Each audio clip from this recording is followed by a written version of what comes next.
ప్రభునందు మాకు అత్యంత ప్రియులైన దేవుని ప్రజలందరికీ యేసుక్రీస్తు వారి ఉన్నతమైన శ్రేష్టమైన నామం పేరిట హృదయపూర్వకంగా శుభాభివందనాలు తెలియజేస్తున్నాను.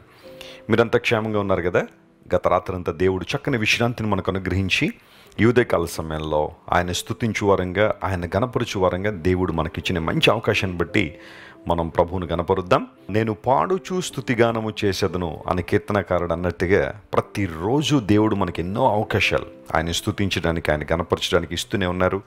మనం చేస్తున్న ప్రార్థనలను మన దేవుడు ఆలకించడం ద్వారా, వాటికి తగిన సమయంలో జవాబును ఇవ్వడం ద్వారా మన ప్రార్థనలన్నింటినీ కూడా దేవుడు స్తుతిగా ఆయన మారుస్తున్నందుకు మనం ప్రభువుని గణపరచాలి.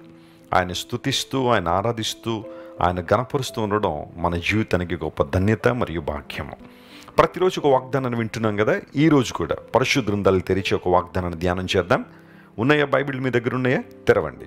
ఇర్మీయా గ్రంథం 17వ అధ్యాయం 8వ వచనాన్ని ఈరోజు ధ్యానాంశంగా మనం చదువుకుందాం. The book of Jeremiah chapter 17 and verse 8.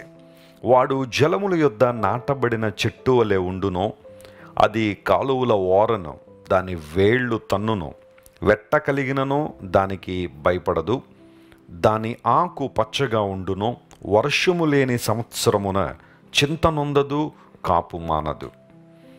Praise the lord for this wonderful promise. ఇర్మీయా గ్రంథంలో అనేకమైన దేవుని మాటలు స్పష్టంగా మనకు కనబడుతున్నాయి.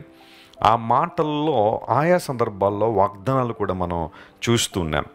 ఇర్మీయా గ్రంథంలో కేవలం హెచ్చరికలు మాత్రమే కాదు, ప్రజల్ని తన వైపు తిరగమని దేవుడిస్తున్న ఆజ్ఞ మాత్రమే కాకుండా, ఆయన వైపు మనం తిరిగినప్పుడు, ఆయన యందు విశ్వాసం ఉంచినప్పుడు, నమ్మదగిన దేవుని యందు నమ్మిక ఉంచినప్పుడు మన జీవితాల్లో ఎలాంటి ఆశ్చర్యకార్యాలు జరుగుతాయో, ఎలాంటి అద్భుతాలు జరుగుతాయో కూడా స్పష్టంగా ఇర్మీయా గ్రంథంలో మనం చూస్తున్నాం. యెహోవాను నమ్ముకున్నవాడు ధన్యుడు, అలా నమ్ముకున్నప్పుడు దేవుడు వానికి ఆశ్రయంగా ఉంటాడు అని ఆ పై వచనంలో మనం చూస్తాం. ప్రపంచంలో చాలామంది చాలా వాటిని నమ్ముతున్నారు, కానీ అదేంటో దేవుణ్ణి నమ్మడం అంటే చాలా కష్టమైపోతుంది. ఎన్నో విషయాలు నమ్మే నిర్ణయాలు తీసుకుంటాం, చాలా విషయాలు నమ్మి మన జీవనయాత్రలో ముందు కొనసాగుతుంటాం. కానీ సజీవుడైన దేవుణ్ణి, ఉన్నవాడు అనువాడైన ప్రభువుని నమ్మాలి అంటే కొన్నిసార్లు చాలా ఇబ్బంది పడిపోతుంటారు. బైబిల్ సెలవిస్తూ ఉంది, దేవుణ్ణి నమ్మడం ఒక ఆశీర్వాదం, అదొక ధన్యత. నమ్మేవాడు దేవుని మహిమను చూస్తాడని, నమ్మితే సమస్తము సాధ్యమనే వచనాలు చాలాసార్లు మనం వింటూనే ఉన్నాం. అయితే బైబిల్ సెలవిస్తూ ఉంది, దేవుణ్ణి ఎవరైతే పరిపూర్ణమైన మనసుతో నమ్ముతారో వారు జలముల యొద్ద నాటబడిన చెట్టు వలె ఉంటాడు. ఎంత చక్కని మాట ఇది. నాటబడిన చెట్లు. అరణ్యం వేరు, తోట వేరు. అరణ్యంలో చెట్లు వాటికవే పెరుగుతూ ఉంటాయి, వాటికవే మొలుస్తూ ఉంటాయి. కానీ తోటలో చెట్లు నాటబడతాయి. జలముల యొద్ద నాటబడిన చెట్టు ఆరోగ్యవంతంగా ఉంటుంది, తగిన కాలమందు ఫలములిస్తుంది.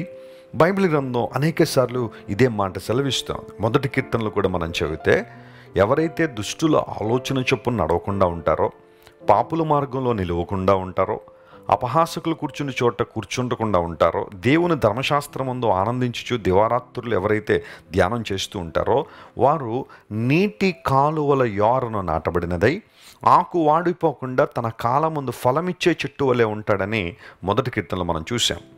ఆధ్యాత్మిక జీవితం ఫలించే చెట్టుతో పోల్చబడింది. ఒక చెట్టు నాటబడిన తర్వాత అది ఎదిగి ఫలించాలనే రైతు కోరుకుంటాడు, లేదా తోటమాలి కోరుకుంటాడు. క్రైస్తవ జీవితం కూడా అలాంటిదే. ఫలములు లేని జీవితం దేవునికి మహిమను తీసుకురాదు.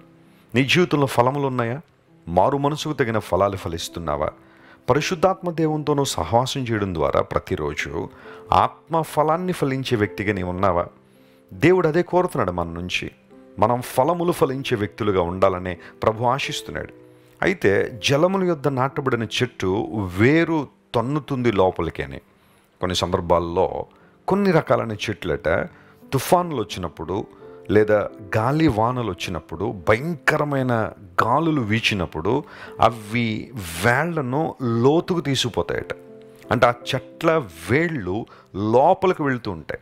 చాలాసార్లు విశ్వాస జీవితంలో గాలి తుఫానులు వచ్చినప్పుడు నా జీవితం అయిపోయిందేమో అనుకుంటాం, ఇదే ఆఖరి రోజేమో అనుకుంటాం, ఈ సమస్యతోనే నా జీవితం ముగిసిపోద్దేమో, ఈ రోగంతోనే నా జీవితం ముగిసిపోద్దేమోనన్న భయం చాలాసార్లు మనలోకి వస్తుంది. కానీ బైబిల్ సెలవిస్తూ ఉంది, వారు వేర్లు లోపలికి తన్నుతారు. అనగా స్థిరమైన ఆధ్యాత్మిక జీవితాన్ని వారు కలిగి ఉంటారు, కష్టాల్లో కూడా, శ్రమల్లో కూడా. క్రైస్తవ జీవితంలోకి వచ్చే శ్రమలు నిన్ను ముంచివేయడానికి కాదు, లేదా నిన్ను త్రుంచివేయడానికి కాదు. ఆ శ్రమలు నువ్వు ఇంకా బలంగా దేవుళ్ళు ఎదగడానికి ఉపయోగపడతాయి. ప్రియ సహోదరి, ప్రియ సహోదరుడే, ఈ ఉదయకాల సమయంలో ఒక శ్రమ ఎదుర్కొంటున్నావా? ఒక నిందను ఎదుర్కొంటున్నావా? ఒక సవాలు నీ ముందుందా? నువ్వు ప్రార్థన చేస్తున్న ఏదో ఒక అంశం నీ జీవితంలో ఆలస్యం అవుతుందని బాధపడుతున్నావా? లోకస్తులందరూ నిన్ను చూసి హేళన చేస్తున్నారా, నిందిస్తున్నారా? నువ్వు కృంగిపోవద్దు. ఈ సమయాన్ని నువ్వు దేవుని సన్నిధిలో గడపడం నేర్చుకో. దేవుని మీద ఆధారపడడం నేర్చుకో. విశ్వాసంలో స్థిరపడడం నేర్చుకో. నీ వేళ్ళు లోపలికి వెళ్ళినప్పుడు వెట్ట కలిగినను అది భయపడదట. ప్రతికూల వాతావరణం వచ్చిన ఆ చెట్టు చెక్కు చెదరదు. అంత మాత్రం కాకుండా అది దాని కాపు మానదు, ఫలిస్తూనే ఉంటుంది. దేవునికి మహిమను తీసుకొచ్చే జీవితం. చింతపడదు, కాపు మానదనే మాట. క్రైస్తవ జీవితం చింతను జయించే జీవితం. అపోస్తలుడైన పౌలు అది అంటాడు, దేన్ని గురించి మీరు చింతపడకండి. చింతపడాలనుకుంటే ప్రతి విషయాన్ని బట్టి మనం చింతపడచ్చు. చిన్న విషయాలు కూడా మనకి చింతను తీసుకొస్తాయి. కానీ జయించాలని నిర్ణయించుకో, చింతపడకూడదని నిర్ణయించుకో, దేవుడిని నడిపిస్తాడు. అలా ఎప్పుడైతే నువ్వు నిర్ణయించుకుంటావో, దేవుని మీద అచంచలమైన విశ్వాసాన్ని నువ్వు కలిగి ఉంటావో, నీ విశ్వాసానికి కర్త దాన్ని కొనసాగించు దేవుని వైపు నీ దృష్టి ఎప్పుడైతే ఉంటుందో, అప్పుడు విజయపదంలో నువ్వు కొనసాగుతావు. సదాశయ స్ఫూర్తితో దేవుడిని నడిపిస్తాడు. సమున్నతమైన లక్ష్యాలు నువ్వు సాధిస్తావు.